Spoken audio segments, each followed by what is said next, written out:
ఒక డ్రైవర్ని చంపి ఇంటి దగ్గర పడేసొచ్చినటువంటి అనంతబాబు వ్యవహారంలో అతనికే ఫేవర్గా వ్యవహరిస్తూ ఆ అరాచకానికి పరోక్ష మద్దతు ఇచ్చినటువంటి పోలీసు అధికారుల మీద సుప్రీంకోర్టు ఆగ్రహంతో ఎట్టకేలకు వేటు వేసేందుకు రంగం సిద్ధమవుతోంది.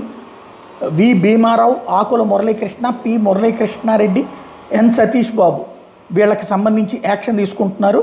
సుబ్రహ్మణ్యం మృతదేహం మీద ఎర్రమట్టి ఇసుక కనిపించిన మృతుని కుటుంబ సభ్యులు హత్య చేసి ఉంటారని ఫిర్యాదు చేసిన ఎస్ఐ సతీష్ బాబు ఇప్పుడు కాకినాడ పోర్ట్ స్టేషన్ ఎస్ఐ పట్టించుకోలేదు. అనుమానాస్పద మృతి కింద ఎఫ్ఐఆర్ నమోదు చేశారు.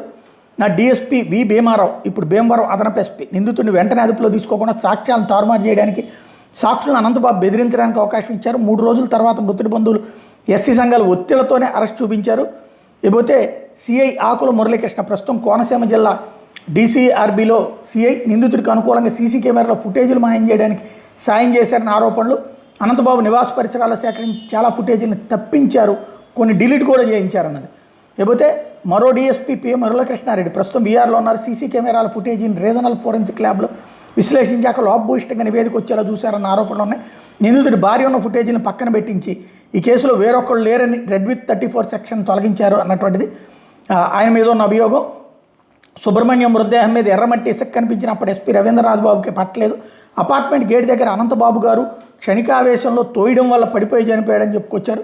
రిమాండ్ రిపోర్ట్ కోర్టుకు సమర్పించిన అరెస్ట్ సమాచారంలో అనంతబాబుకి నేర చరిత్ర లేదని చూపించారు. అతని మీద రౌడీ షీట్ ఉంటే వైసీపీ ప్రభుత్వం వచ్చాక తొలగించుకున్నారు. మరో 17 కేసులు ఉన్నాయి, కొన్ని రుజువు కాలేదు, మరికొన్ని కొట్టేశారు. కేసు విచారణ అప్పుడు ఎస్పీ రవీంద్రనాథ్ బాబు ఏలూరు ఐజీగా పనిచేసిన పాలరాజు పర్యవేక్షణలో సాగింది.